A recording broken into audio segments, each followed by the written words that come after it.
जानते हो पूरे देश में आज कांग्रेस पार्टी ने प्रत्येक राजधानी में इसी प्रकार के कार्यक्रम आयोजित किए हैं और बड़े संक्षिप्त में बताना चाहता हूं कि किस मंशा के साथ हम लोगों ने जनता के बीच में जाने का निर्णय किया है।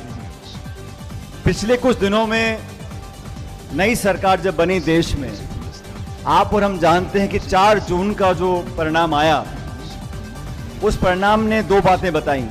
पहला कि सरकार बनाने के लिए किसी भी दल को जनादेश नहीं मिला, एक खंडित लोकसभा का निर्माण हुआ और बैसाखियों पर बीजेपी ने अपनी सरकार दोबारा बनाई दिल्ली के अंदर। और सरकार बनने के बाद कांग्रेस पार्टी के आग्रह पर राहुल गांधी जी ने विपक्ष का नेता बनना मंजूर किया और संसद के अंदर लोकसभा जितने दिन चली, वहां पर सरकार की जवाबदेही तय करने के लिए जो सवाल पूछे, जिन बातों को उठाया, जिन मुद्दों को लेकर सरकार को उन्होंने कटघरे में खड़ा किया, उसी का परिणाम है कि जो नए नए बिल और कानून सरकार बना रही है, लगातार उनको जवाब देना पड़ रहा है। जब जवाब नहीं मिलता तो अपने हाथ खींचने पड़ते हैं। अभी केंद्र की सरकार ने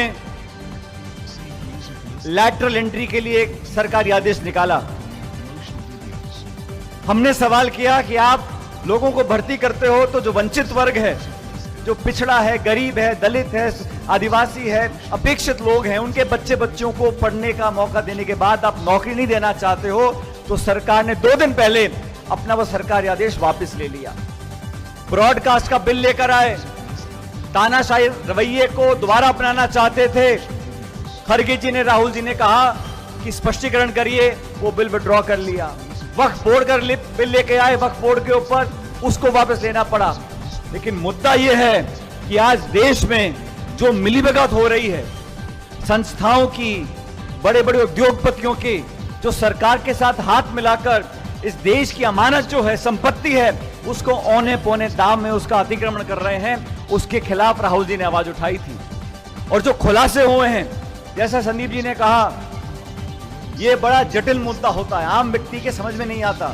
लेकिन मैं आपको उदाहरण देना चाहता हूं, जिस थाने में कोतवाल पर आरोप लग जाए कि तू अपराधी से मिला हुआ है, तो वो थानेदार जांच नहीं कर सकता। आरोप यह लगा कि सेबी की जो चेयरपर्सन है, उनकी मिलीभगत है उन लोगों के साथ जिन लोगों के खिलाफ जांच के आदेश सुप्रीम कोर्ट ने दिए हैं। ये कांग्रेस ने नहीं कहा, एआईसीसी ने नहीं कहा, सुप्रीम कोर्ट ने कहा। बड़े गंभीर आरोप हैं, हजारों लाखों करोड़ रुपए का घोटाला हुआ है। सुप्रीम कोर्ट ने निर्देशित किया सेबी को कि आप जांच करके बताइए कि क्या तथ्य है। अब जांच करने वाले जो हैं, उन्हीं के जब आरोप लगे हैं और तथ्यात्मक आरोप हैं, ये कोई छुपी हुई बात नहीं है, तो सरकार ने ऐसी चुप्पी साध ली कि कोई जवाब नहीं मिला। हम लोगों ने मांग करी कि एक जेपीसी बने, ज्वाइंट पार्लियामेंट्री कमेटी। और मैं भाजपा के साथियों से पूछना चाहता हूं, बहुमत तो आपका है पार्लियामेंट में, अगर जेपीसी बनेगी, उसका चेयरमैन भाजपा का होगा, अधिकांश सदस्य आपकी पार्टी के होंगे, और आप लोग जो हमेशा कहते हो कि विपक्ष के नेताओं पर ईडी के छापे, इनकम टैक्स के छापे, सीबीआई के छापे, और बोलते हो अगर गलत नहीं किया तो जांच से क्यों डरते हो। तो हम तो कह रहे हैं जेपीसी का चेयरमैन आपका, जेपीसी का बहुमत आपका, अब जांच तो कराओ। जब तक जांच ही नहीं कराओगे तो तथ्य तक कैसे पहुंचेंगे। जनता का, देश का, कानून का कोई विश्वास नहीं है सेबी के अंदर।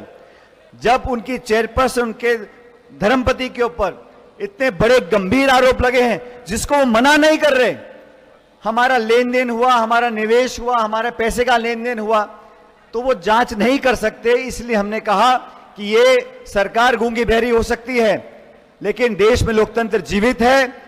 आवाम और जनता की मंशा पर सबको झुकना पड़ता है। कांग्रेस पार्टी पूरे देश में प्रत्येक राजधानी में जाकर इस बात को उठा रही है कि आपको जेपीसी बनानी पड़ेगी। और मैं तो सीधा सरकार से पूछना चाहता हूं, अगर कुछ गलत नहीं हुआ, आपने कुछ गलत नहीं किया। अगर हजारों करोड़ निवेशकों के भविष्य को आपने अंधकार में नहीं ढकेला, मार्केट को मैनिपुलेट नहीं किया, आपने कुछ गलत काम नहीं किया, तो अब जेपीसी को बनाने से क्यों पीछे हटते हो? आपने बड़े बड़े दावे किए, ईमानदारी के, प्रतिस्पर्धा के, पारदर्शिता के। 10 साल में जनता ने देख लिया अमीर गरीब की खाई कितनी बढ़ गई है। जो चंद उद्योगपति सरकार के साथ रहते हैं उनके तो वारे न्यारे हो गए, और जो गरीब बेचारा जो मजदूरी करता है, नौकरी करता है, मध्यम वर्ग है, छात्र है, किसान है, महिला है, वो सब पीछे उठते चले जा रहे हैं।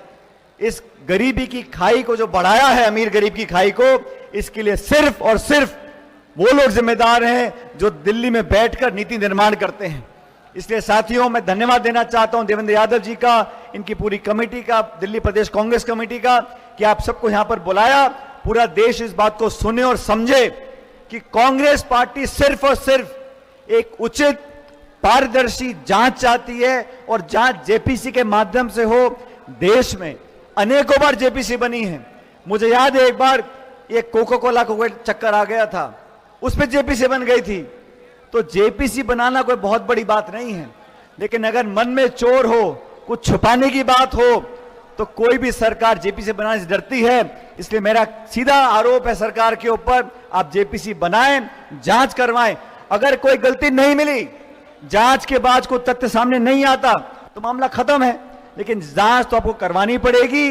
राहुल गांधी जी के नेतृत्व में देश की संसद में और देश की सड़कों पर खड़गे जी और हम सब पार्टी के कार्यकर्ता मिलकर संघर्ष करेंगे, सच्चाई इंसाफ की लड़ाई लड़ेंगे, ताकि देश में जो कानून व्यवस्था है, जो पारदर्शिता हम लाना चाहते हैं, उसको अंजाम दे सकें। दिल्ली प्रदेश कांग्रेस कमेटी के तमाम नेता यहाँ मौजूद हैं। मैं आप सबका धन्यवाद करता हूं कि आपने मुझे यहाँ पर अपनी बात रखने के लिए बुलाया। और आप सबको कहना चाहता हूं, जो हमारे कांग्रेस कार्यकर्ता हैं, अभी अभिषेक जी बोल रहे थे झंडा, बैनर, पोस्टर, अब समय आ गया, दिल्ली में भी चुनाव आने वाले हैं।